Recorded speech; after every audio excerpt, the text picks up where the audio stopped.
The sun had just dipped below the horizon, painting the sky in shades of orange and purple. In a small town nestled between rolling hills and dense forests, life was simple and predictable. People went about their days working, chatting with neighbors, and enjoying quiet evenings under the stars.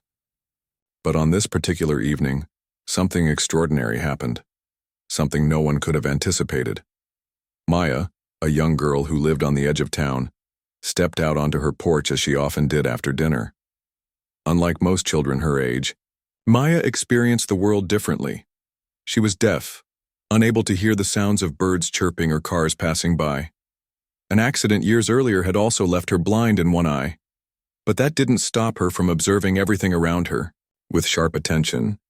Her senses were finely tuned to pick up details others might miss, the way the wind rustled through leaves, the vibrations of footsteps on the ground, or the faint glow of moonlight reflecting off metal surfaces. That night, however, something felt off. As Maya stood barefoot on the wooden planks of her porch, she noticed a strange sensation beneath her feet. It wasn't the usual creak of wood or the soft thud of dirt. It was a low, steady rumble, almost like distant thunder, yet there were no storm clouds in sight. The air seemed unusually still, heavy with anticipation. Curious, Maya tilted her head upward, squinting at the darkening sky. At first glance, it appeared normal enough, dotted with twinkling stars and streaked with wisps of clouds. But then, something shifted. A faint shimmer caught her good eye, followed by what looked like shadows moving against the backdrop of the heavens.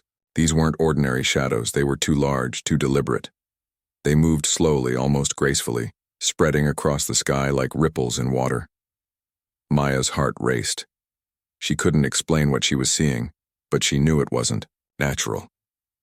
Without hesitation, she began waving her arms wildly, pointing toward the sky. Her parents, sitting inside the house, noticed her frantic gestures and rushed outside to see what was wrong. "What is it, Maya?" her mother asked, placing a gentle hand on her shoulder. Maya pointed again, her movements urgent. Her father squinted into the distance, trying to make sense of the shapes looming above them. At first, he thought they were airplanes or drones, but as the objects drew closer, his jaw dropped. They weren't man-made machines, they were enormous metallic structures gliding silently through the atmosphere. Their surfaces gleamed faintly in the dim light, revealing intricate designs etched into their hulls. Word spread quickly throughout the neighborhood. Neighbors emerged from their homes, staring up in awe and terror. Some whispered prayers while others grabbed their phones to capture footage. Within minutes, social media feeds exploded with posts about the mysterious ships hovering over towns and cities worldwide. Panic set in as people realized the scale of the phenomenon. The ships were everywhere, in New York, Tokyo, London, and even remote villages untouched by modern technology. No one knew where they came from or why they were here. Were they hostile, friendly, or simply passing through? Amidst the chaos, Maya remained calm. While everyone else scrambled to find answers, she focused on the task at hand. She continued signaling toward the sky, her hands moving in patterns that seemed almost rehearsed. To those watching, it looked like she was trying to communicate, not with words but with gestures. Her parents exchanged worried glances. "What is she doing?" her father muttered, gripping the railing of the porch tightly. "I don't know," her mother replied, her voice trembling. "But whatever it is, we need to trust her." As the minutes ticked by, more and more people gathered outside Maya's house. Word had gotten out that the deaf girl on the hill was behaving strangely, as if she understood something no one else did. A local news crew arrived, setting up cameras and microphones to document the unfolding events. One neighbor, an elderly woman named Mrs. Harper, approached Maya cautiously. "Are you okay, sweetheart?" she asked, kneeling down to meet the girl's gaze. Maya nodded, then turned back to the sky, her expression serious. She reached for Mrs. Harper's hand and placed it against her chest, letting her feel the vibrations pulsing through the ground. Then she mimicked the motion with her own hands as if trying to recreate the rhythm. Mrs. Harper frowned, unsure of what to make of it.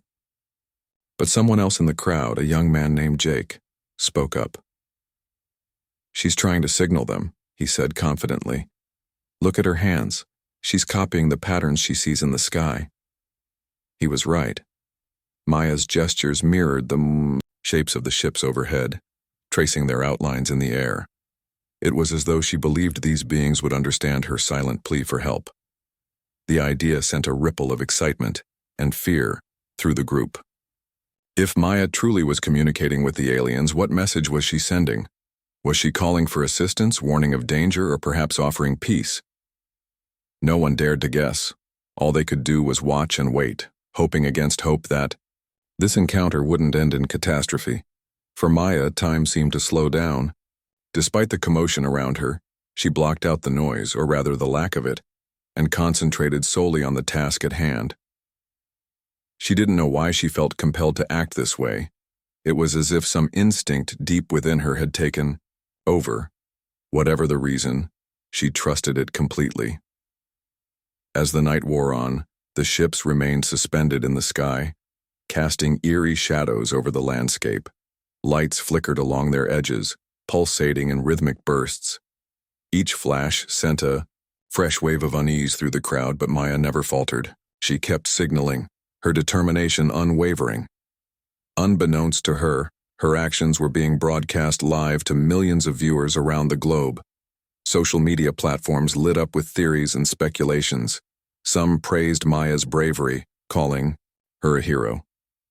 Others dismissed her behavior as mere coincidence, arguing that a deaf child couldn't possibly comprehend the complexities of alien communication. Yet despite the skepticism, one thing was undeniable.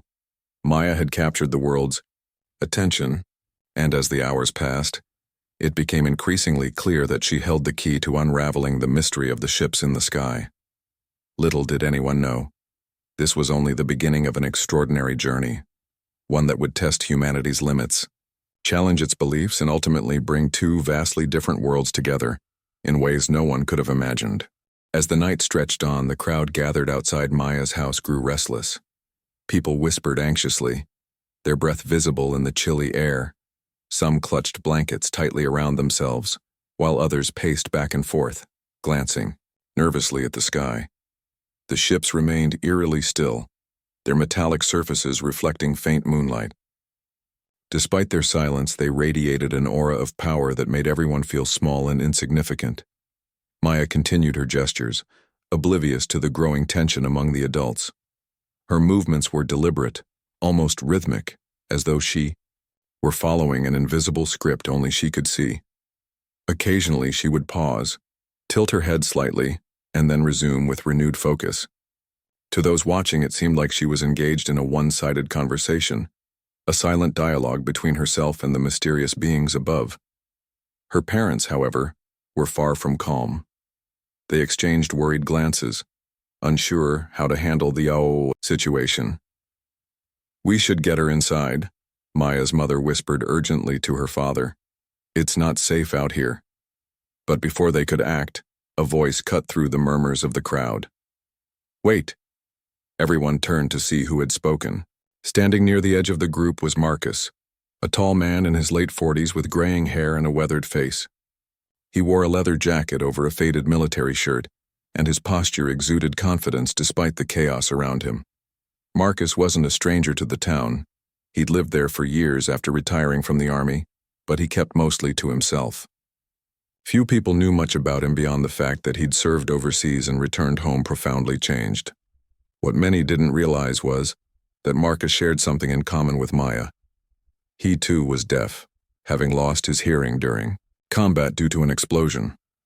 "I think we need to let her keep going," Marcus said firmly, stepping closer to the porch where Maya stood. His voice was low but carried authority, commanding attention. "And why is that?" Maya's father asked sharply, his protective instincts kicking in. "Because she's doing something important," Marcus replied without hesitation. "You might not understand it yet, but I do. Trust me, I've been in situations where instincts mattered more than logic." His words struck a chord. For reasons none of them could fully explain, Maya's behavior felt purposeful, as if guided by some unseen force. Reluctantly, her parents nodded, allowing Marcus to approach her. He climbed the steps of the porch slowly, careful not to startle her. When he reached Maya, he crouched down so they were at eye level. Unlike most adults, Marcus didn't rely on spoken language to communicate. Instead, he used American Sign Language, ASL, which he'd learned during his time in the service. "Candor, you show me what you're trying to say." Marcus signed gently, his hands moving fluidly in the dim light. Maya hesitated for a moment, studying him intently. Then, recognizing the familiar motions of sign language, she nodded. She began mimicking the patterns she'd been tracing in the air earlier, adding new gestures that looked like fragments of ASL. Marcus watched closely, piecing together bits of meaning from her movements. After several minutes, he turned to the crowd and spoke aloud. "She's trying to tell us something about the sky and danger." A murmur rippled through the group. "Danger? From the ships?" someone asked nervously. "Yes," Marcus confirmed. "And she's asking for help." The revelation sent shockwaves through the crowd. Until now, most people had assumed Maya's actions were random or driven by fear. But Marcus's interpretation suggested otherwise, that she was acting with intention, possibly even communicating with the aliens in ways no one else understood. Word of this discovery spread quickly. Within hours, local authorities arrived at the scene, accompanied by reporters and camera crews eager to document the unfolding events. Among them was an old acquaintance of Marcus's, a former colleague named Captain Reynolds, who now worked with emergency response teams. "Marcus." Reynolds greeted him with a nod, his tone respectful. "I heard you've got some insight into what's happening here." "As much as anyone can," Marcus replied dryly. "But yes, this girl knows more than we give her credit for." Reynolds glanced at Maya, who was still standing on the porch, her eyes fixed on the sky. "Do you think she can help us figure out what these things want?" "It's possible," Marcus admitted, "but we'll need experts, people who specialize in decoding languages and symbols."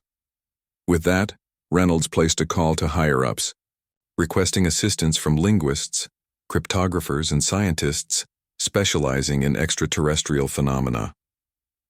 Meanwhile, Marcus stayed by Maya's side, observing her every move. Together, they documented her gestures and sketched rough diagrams of the patterns she traced in the air. By dawn, reinforcements began arriving. A team of researchers set up equipment near Maya's house, using advanced technology to analyze the ship's movements and emissions. One device, designed to detect electromagnetic frequencies, picked up unusual pulses emanating from the vessels. These pulses matched the rhythm of the lights flickering along their edges, the same rhythm Maya had been mimicking all night. Dr. Elena Torres, a renowned xenolinguist, led the research team. Known for her groundbreaking work decoding ancient scripts and alien languages, she wasted no time diving into the data. As soon around the world, Dr. Torres knelt beside Maya, introducing herself through simple hand gestures. "Hi, Maya," she signed. "Can you show me what you've been doing?" Maya smiled shyly but complied, repeating her earlier motions. Dr. Torres studied her carefully, jotting notes and snapping photos. Then turning to Marcus, she asked, "Does she always react this strongly to visual stimuli?" "She's incredibly observant," Marcus explained. "Her other senses compensate for what she can't hear. If there's a pattern or rhythm involved, she'll pick up on it faster than most." "That's remarkable," Dr. Torres murmured, her eyes lighting up with excitement. If these aliens are communicating through light and vibration, Maya might be uniquely suited to interpret their messages. Over the next few hours, the team worked tirelessly, comparing Maya's gestures to the patterns detected by their equipment. Slowly, connections began to emerge. The pulses emitted by the ships corresponded to specific symbols projected onto the ground whenever beams of light touched down.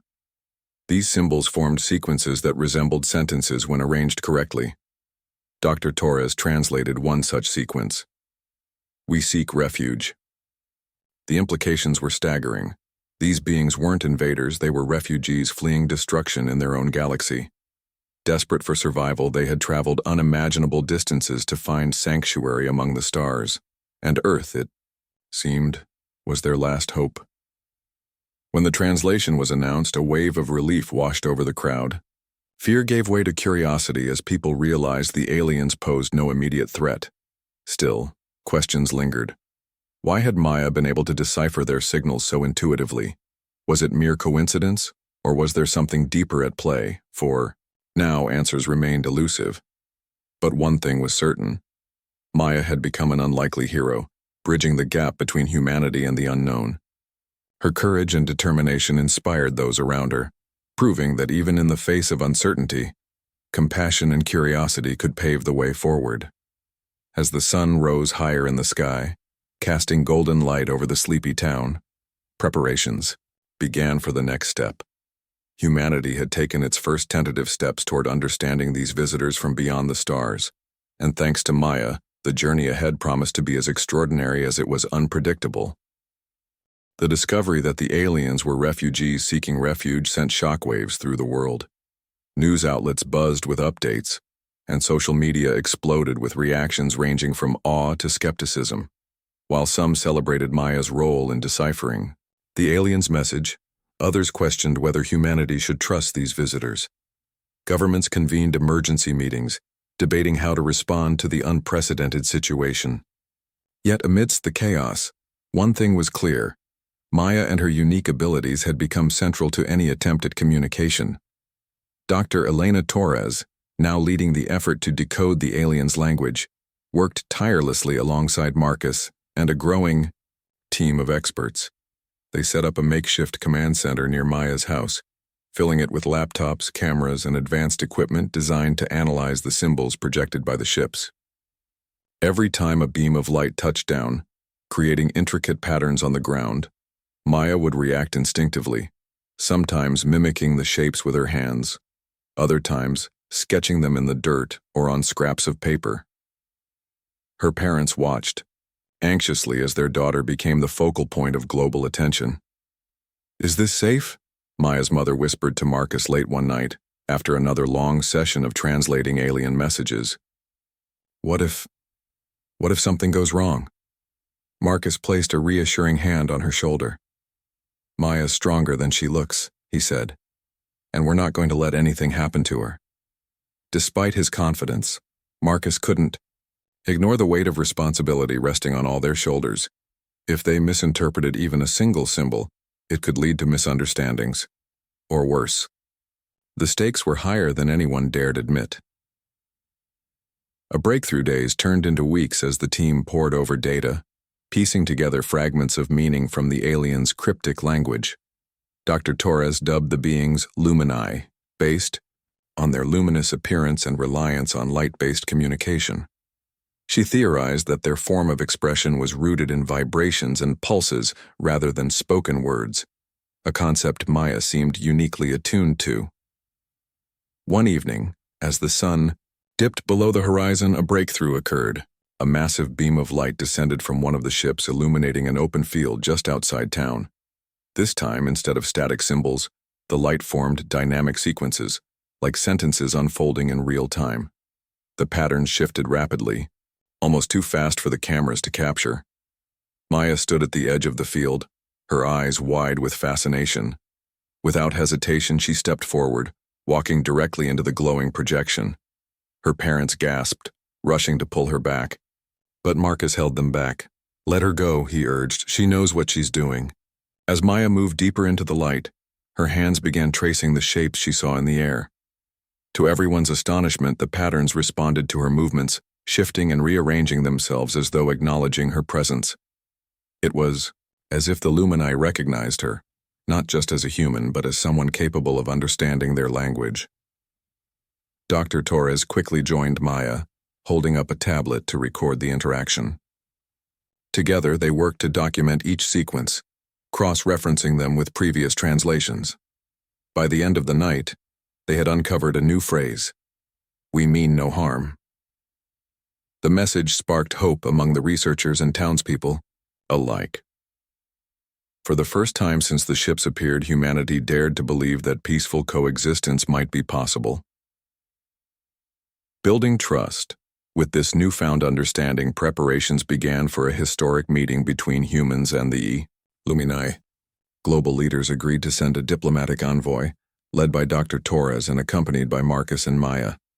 Though some argued against including a child in such a high-stakes mission, Dr. Torres insisted. "Maya is our bridge," she explained during a press conference. "Without her, we wouldn't have gotten this far." On the day of the meeting, tensions ran high. A smaller ship descended gently onto a designated landing site, its sleek surface gleaming under the midday sun. As the hatch opened, a group of translucent humanoid figures emerged. Their bodies shimmered faintly, giving them an ethereal quality. They communicated not through sound, but through pulsating lights that resonated deep within the chests of those nearby. Maya stepped forward confidently, her hands moving fluidly as she translated messages back and forth. Through trial and error, she learned to mimic the Lumini's light-based signals, creating a rudimentary system of communication. With Dr. Torres's guidance, she conveyed humanity's desire for peace, while also asking questions about the Lumini's origins and intentions. The Lumini explained that their home planet had been destroyed by a cosmic catastrophe, a supernova, that obliterated their solar system. Desperate for survival, they had traveled across galaxies searching for a new home. Earth, with its abundant resources and hospitable environment, offered their best chance at rebuilding their civilization. Though the revelation was sobering, it fostered a sense of empathy among the humans present. These weren't invaders. They were survivors, much like humanity itself had been countless times throughout history. Shared knowledge. Over the following days, the Lumini shared glimpses of their advanced technology with the research team. They demonstrated methods of harnessing renewable energy, curing diseases, and restoring damaged ecosystems. In exchange, they asked for temporary asylum, a place where they could live safely while adapting to Earth's environment. Maya played a crucial role in facilitating these exchanges. Her intuitive grasp of the Lumini's language allowed her to clarify ambiguities and resolve misunderstandings. She also served as a calming presence, her quiet determination easing tensions whenever negotiations grew heated. Marcus marveled at her transformation. Once a shy girl who preferred solitude, Maya now commanded respect and admiration from people around the world. Her disability, once seen as a limitation, had become her greatest strength, a testament to the power of resilience and adaptability. A new perspective. As the initial wave of excitement settled, the reality of coexistence began to sink in. Integrating the Lumini into human society wouldn't be easy. Cultural differences, resource allocation, and potential conflicts loomed on the horizon. But for now, the focus remained on building trust and fostering mutual understanding. For Maya, life took on new meaning. Schools adopted her story into curriculums, teaching children about empathy, diversity, and the importance of embracing differences. Scientists hailed her as a pioneer, crediting her contributions to bridging two vastly different civilizations. And though challenges lay ahead, Maya faced them with unwavering optimism. To Marcus, the experience reignited his sense of purpose. Having spent years grappling with feelings of isolation after his military service, he now found fulfillment in helping others navigate uncharted territory. He became an advocate for collaboration between humans and the Lumini, ensuring that fear didn't overshadow progress. As the Lumini settled into temporary camps shielded from public view, humanity began to look outward, inspired by the possibilities of coexistence among the stars. What started as terror had transformed into unity, a reminder that even in the face of the unknown, compassion and curiosity could pave the way to a brighter future. The days following the historic meeting between humans and the Lumini were filled with hope, but also uncertainty.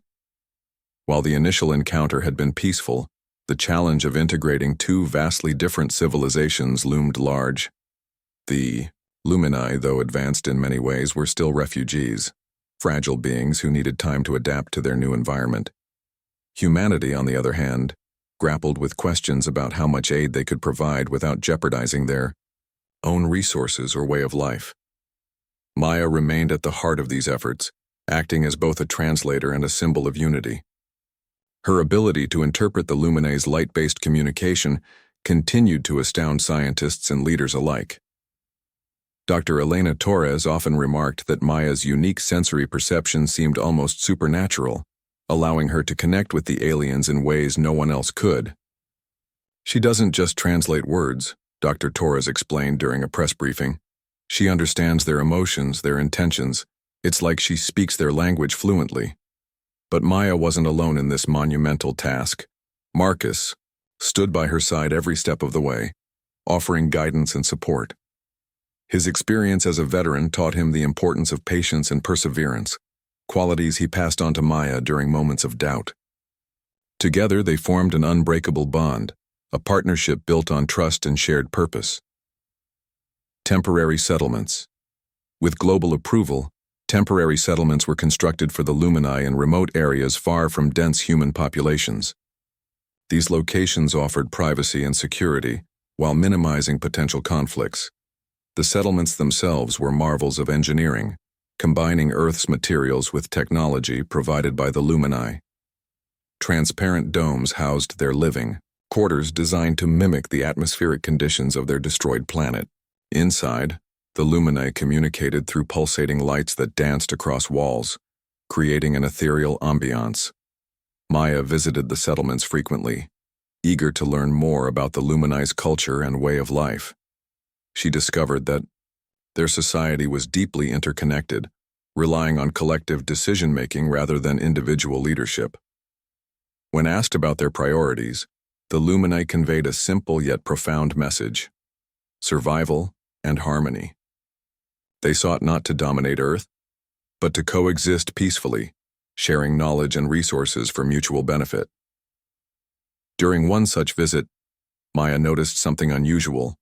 A young Luminae, smaller and more translucent than the others, approached her hesitantly. Its body shimmered faintly, casting soft ripples of light onto the ground. Without hesitation, Maya extended her hand, palm up, an invitation. To everyone's surprise, the Luminae placed its glowing appendage gently against hers. A surge of warmth spread through Maya's arm, accompanied by vivid images flashing in her mind. She saw flashes of a distant star system, vibrant planets, orbiting twin suns, and cities made entirely of crystal. Then came scenes of destruction, a blinding explosion consuming everything in its path. Tears welled up in Maya's eyes as she felt the weight of loss carried by this young being.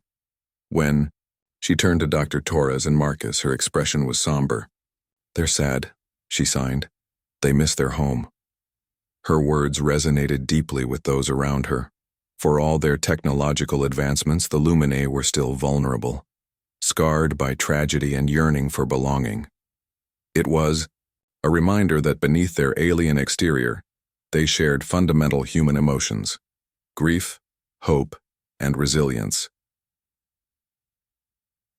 Collaboration and innovation. As weeks turned into months, humanity began reaping the benefits of collaboration with the Luminae. Scientists worked alongside them to develop groundbreaking technologies aimed at solving Earth's most pressing problems.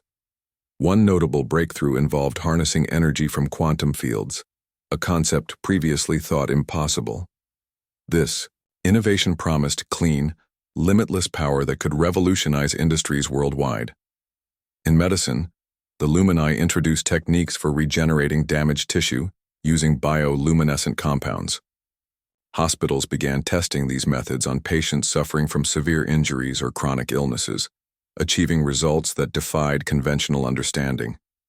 Environmentalists hailed another Luminae invention, a device capable of purifying polluted air and water within minutes. Entire ecosystems ravaged by human activity showed signs of recovery after being treated with this technology. Yet perhaps the greatest gift the Luminae offered was perspective. Their presence forced humanity to confront uncomfortable truths about its own behavior, how greed, division, and short-sightedness had brought the planet to the brink of collapse. Inspired by the Luminae's emphasis on cooperation and sustainability, governments and communities began implementing policies to address climate change, poverty, and inequality. Maya became a beacon of inspiration during this transformative period. Schools invited her to speak at assemblies where she shared stories of her journey and encouraged students to embrace differences. "We're all connected," she signed once, her movements graceful yet powerful.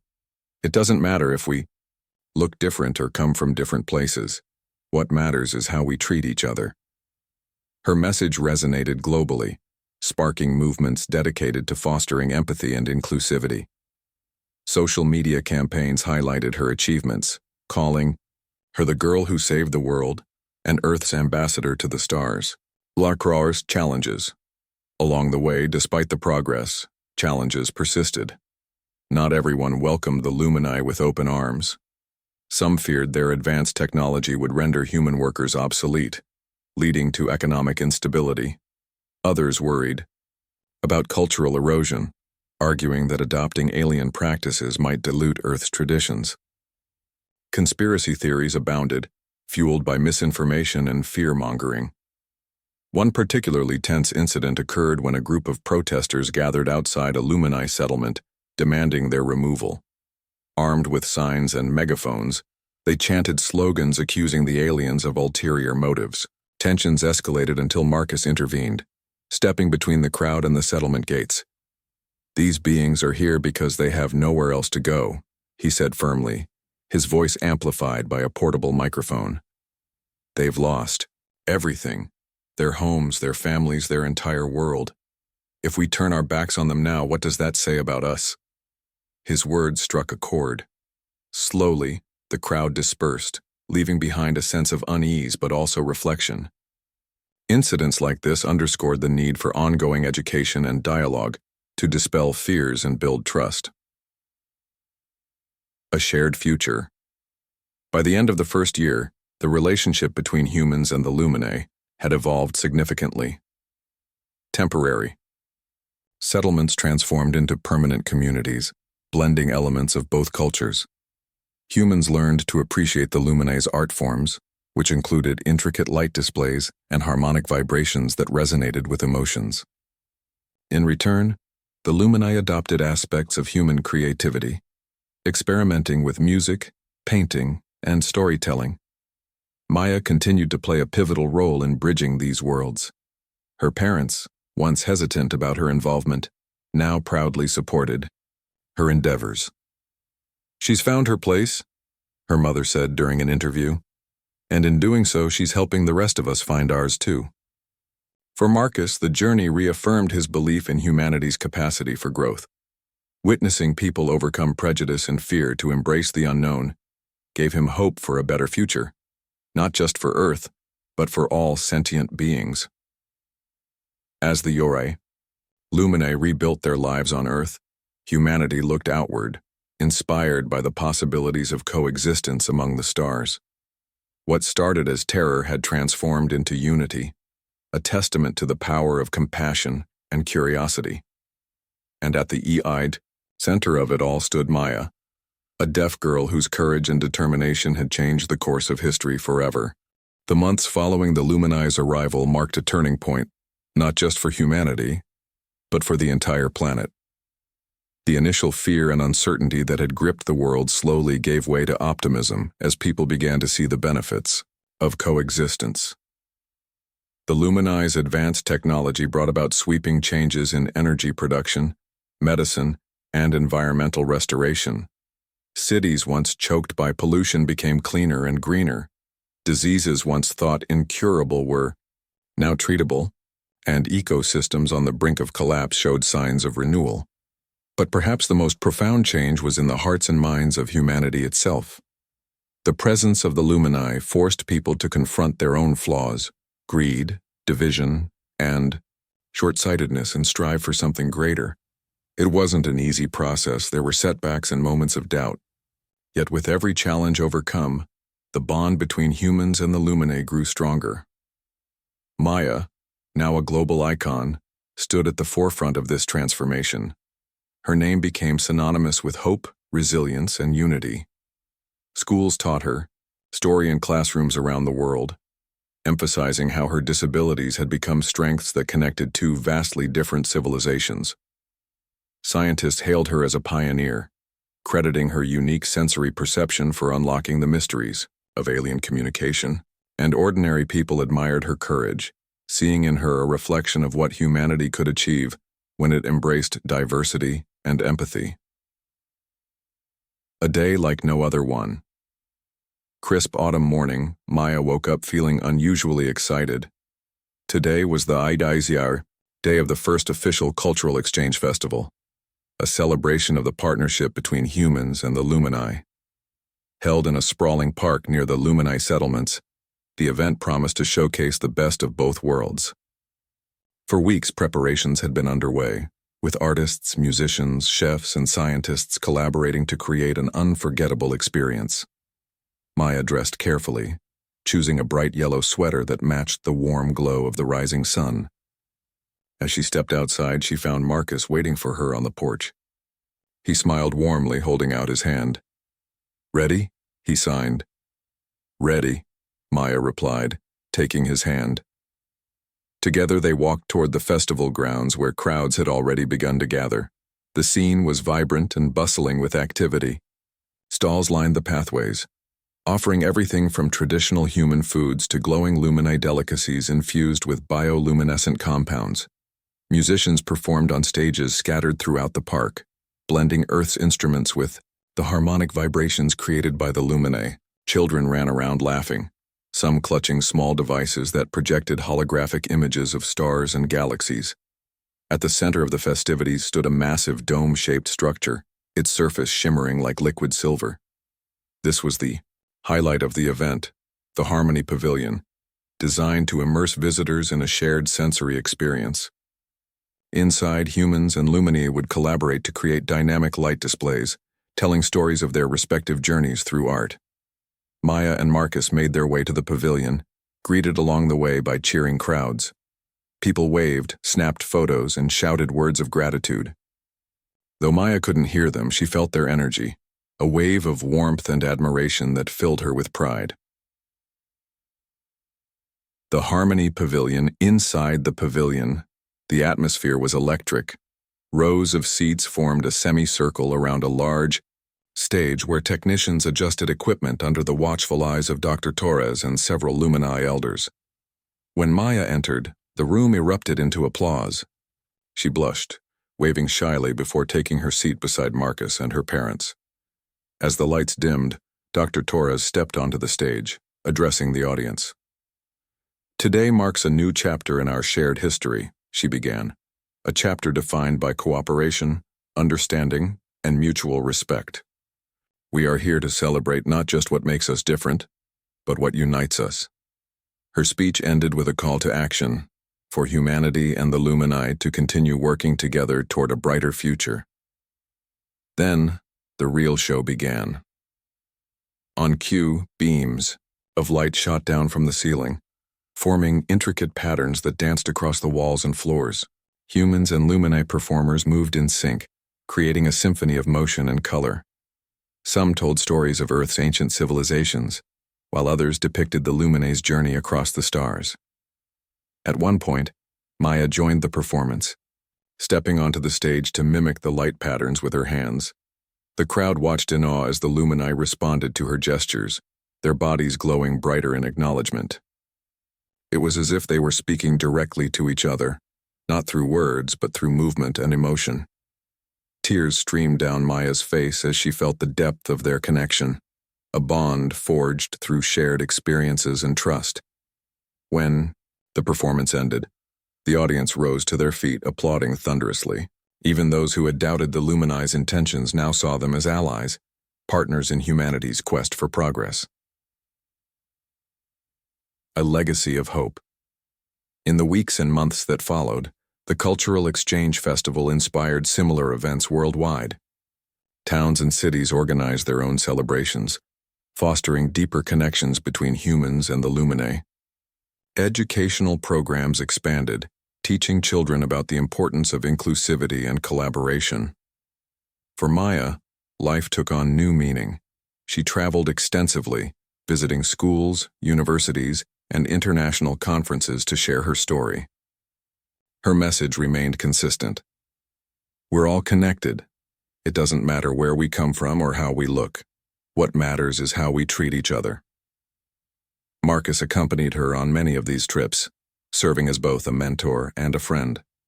Together they advocated for policies promoting peace and sustainability, ensuring that humanity didn't repeat past mistakes. The Luminae, too, thrived in their new home. Their settlements grew into thriving communities, blending seamlessly with Earth's landscapes. They continued sharing knowledge and technology, helping humanity address challenges like climate change and resource scarcity. In return, humans offered friendship, support, and a sense of belonging. Looking to the stars as years passed, humanity's perspective shifted outward. Inspired by the Luminae's example, scientists and engineers embarked on ambitious projects aimed at exploring the cosmos. Spacecraft powered by quantum energy launched into orbit, carrying messages of peace and goodwill to distant star systems. Maya, now a young woman, played a key role in these efforts. She worked closely with researchers to develop methods of interstellar communication, using her expertise in alien languages to craft universal messages. Her dream was simple yet profound: to ensure that no civilization ever faced isolation again. On clear nights, Maya often stood outside her house, gazing up at the stars. Her parents would join her sometimes, marveling at how far she'd come. "Do you think they're watching us too?" her mother asked one evening, pointing to the sky. "I know they are," Maya signed, smiling softly. Though the road ahead was long and uncertain, Maya believed in the power of unity. She knew that humanity and the Luminae had taken the first steps toward a brighter future, not just for themselves, but for all beings among the stars. And so, under the vast expanse of the universe, two civilizations continued their journey, side by side, bound by compassion, curiosity, and the unwavering belief that together anything was possible.